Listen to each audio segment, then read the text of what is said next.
101 horsepower stock, which seems ridiculous by today's standards. But the car has been modified with a period correct CarTech draw-through turbo boosting 5 psi and a catalytic converter deletion. So horsepower at the flywheel should be about 150.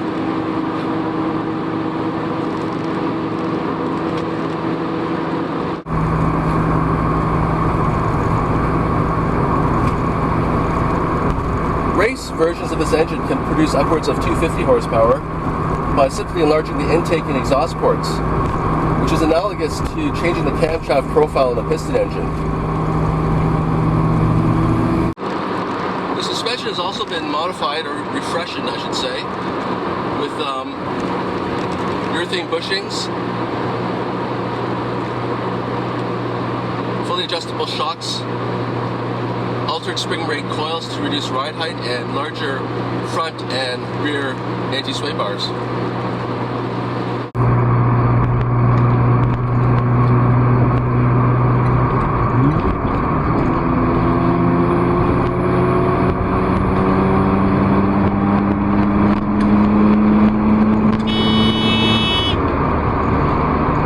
That's the famous Mazda over-rev buzzer. A little annoying.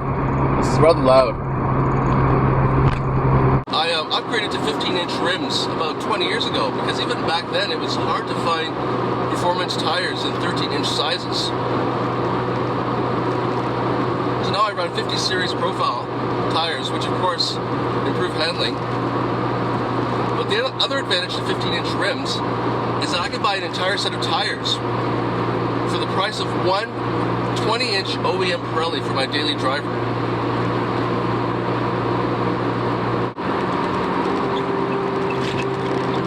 So the recirculating ball steering is a little slow, and there's definitely a tangible dead spot on center.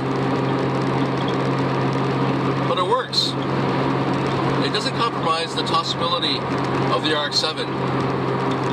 This car simply goes wherever you point it with little fuss or complaint.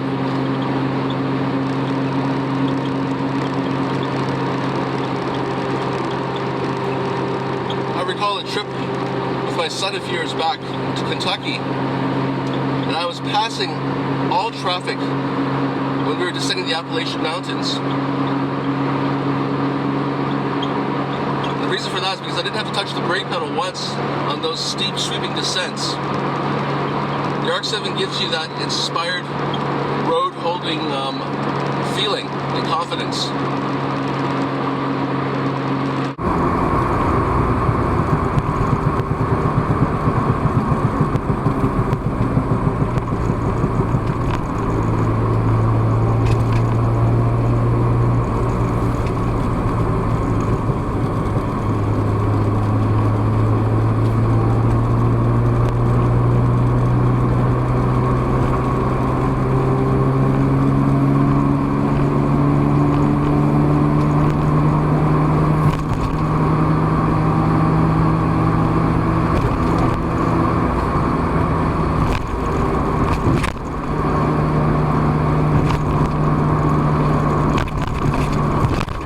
Take this nice tight right hand exit.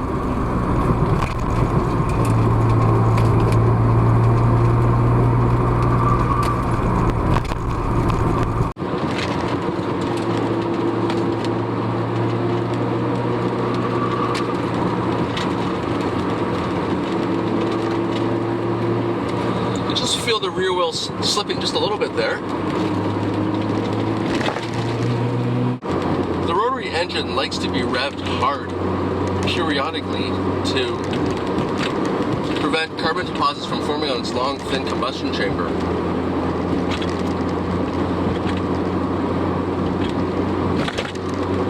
The engine actually injects oil into the air-fuel charge in the carburetor so that lubrication can reach the apex seals. So the engine is actually designed to burn oil, and that's one of the reasons why Mazda is no longer making any rotary engine cars, because it's simply not possible for the engine to pass ever stringent vehicle emissions regulations.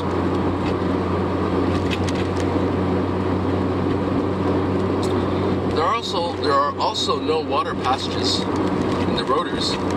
So oil has to be injected through the eccentric shaft and sprayed onto the rotors to cool them down.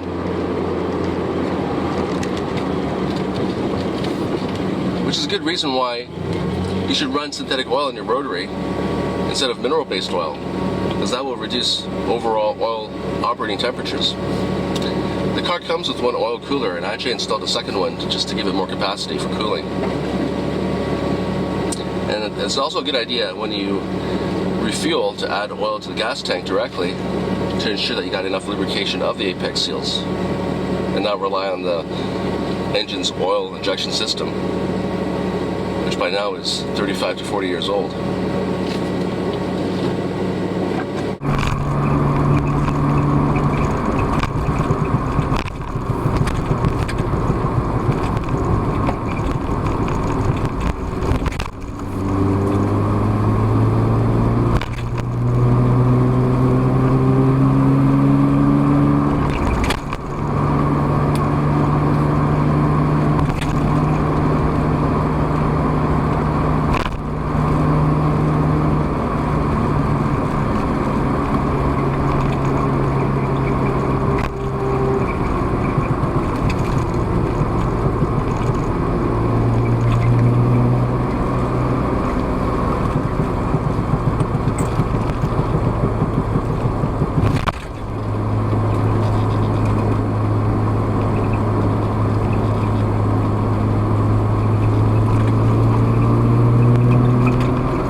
Sensor delight. It brings the 60s and 70s flooding back. It's very visceral and raw. The sounds, the smells, all these things people are insulated against when they drive their encapsulated modern cars today.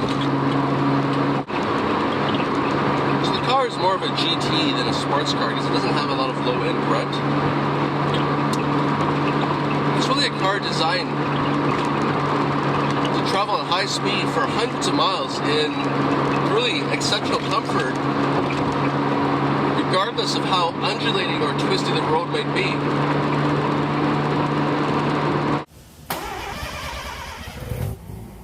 In 2011, Car and Driver magazine invited its past and present editors to submit anecdotes about the 10 cars that surprised them the most. Tony Asenza chose the 1985 Rx7 GSL SE, and he wrote, "On a cool night when the world oppresses the spirit, this Rx7 revives the soul."